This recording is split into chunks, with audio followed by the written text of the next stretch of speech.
It's a braised pot roast made with pork with winter vegetable and stout. Yes.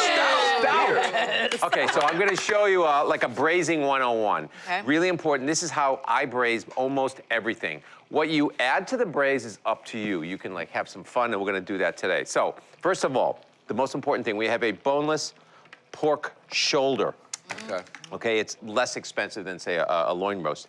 And what I've done is I've had the butcher tie it, and you can see it's almost a little dry looking. That's because I've salted it on all sides for 24 hours in the fridge, uncovered, sort of like what you would do a turkey, right? So we talk about that all the time.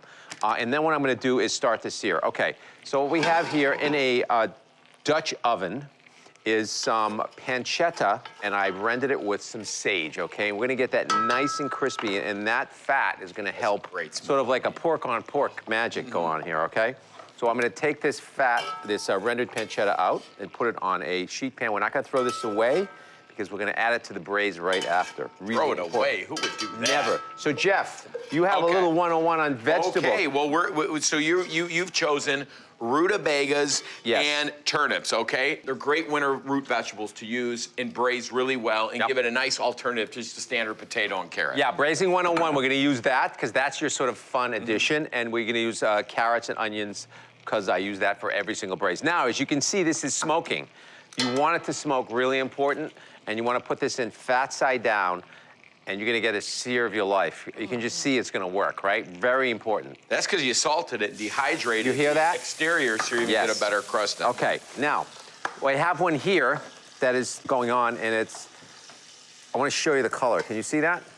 Wow. So that's really important. You really wanna get color on side. Don't skip. This is the thing that takes time, but don't mess it up, because once you put it in the oven, you're gonna be done with the dish practically. You're just gonna get some garnish. Okay, so we're gonna pull this out now, and you have here, remember, all that sagey, porky, salty, incredible flavor down in here, and we're gonna add our vegetables. Jeff. I cut this nice and thick and big, Great right? job. Because they are gonna break down in that braise. You don't want them to disappear completely. Carrots, onions, garlic,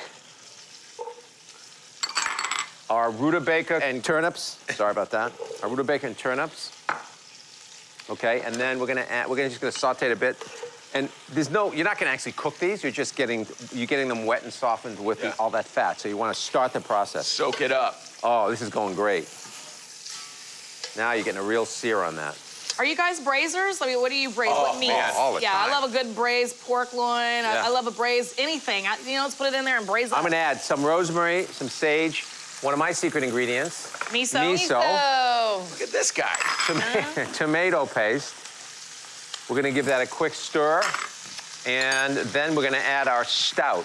This is just to get the paste out of the raw stage and get it started to cook. It's gonna cook for 3 hours, so you don't have to worry about it. And the difference between braising and stewing, the braise is a bigger cut of meat. Yes. And the liquid doesn't completely cover it. Yes. Whereas the stew, it's smaller cuts of meat and it's all covered. Exactly. We're gonna add our stout, 2 bottles. Double journey over here. Look at this guy. How long did you practice? 30 years. Look at that.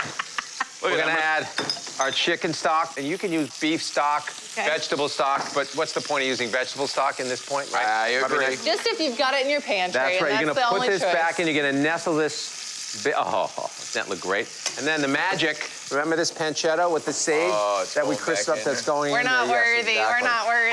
Abracadabra. We're gonna put this in a 300-degree oven for about 3 to 3.5 hours. Yeah, it's gonna take a long time, and go in there and put a fork in it. It should just like fall apart. To me, this is Sunday perfection. This is great. You put this Sonny, would you open that for on me? and just relax, watch some TV. The house starts to smell incredible. And then you bring it out to the table and everyone loses their mind. Exactly. Okay, so again, this is something that we had as a child, like all the time. We were always braising because what we were buying is very inexpensive cuts of meat because we didn't have the money to afford filet mignon. You know? Just want to take a look at this. Oh. Oh. You see that? Perfection. Yeah. Stop it. Stop it. Isn't that beautiful? Now, what I've Stop done is it right I've already now. removed the string as it was resting, so I just get in there, and now, this is really important. We're gonna put this up just a bit. We're gonna heat this just a second. And so what I'm gonna add to this, if there's any string, just make sure that it's removed.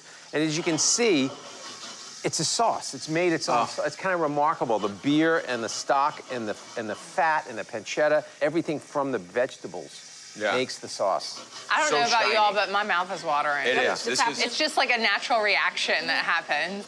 It's very rich. I'm gonna add a touch of vinegar. Yeah. Sherry I think you wine got it. or Chardonnay, a sweeter vinegar. Okay.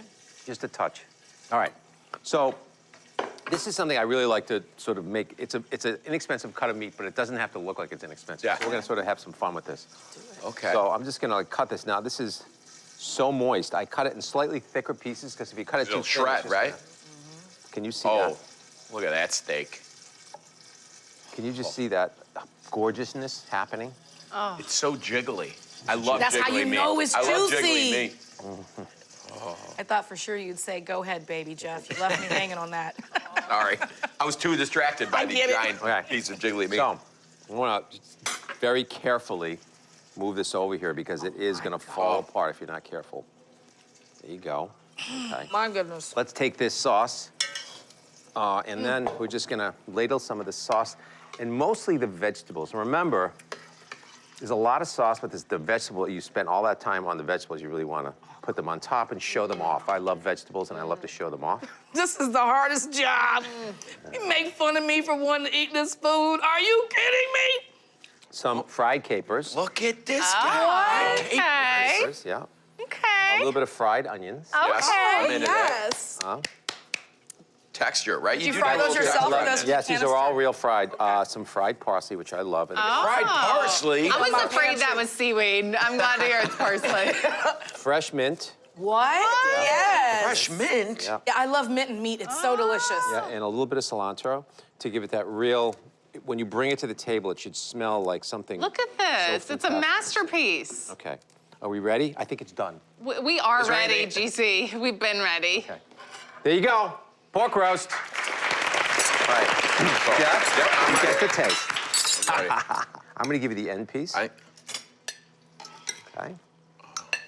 This is Herb just hit really. me in the face. Can you smell it? Oh, I gotta get some of that Crispies.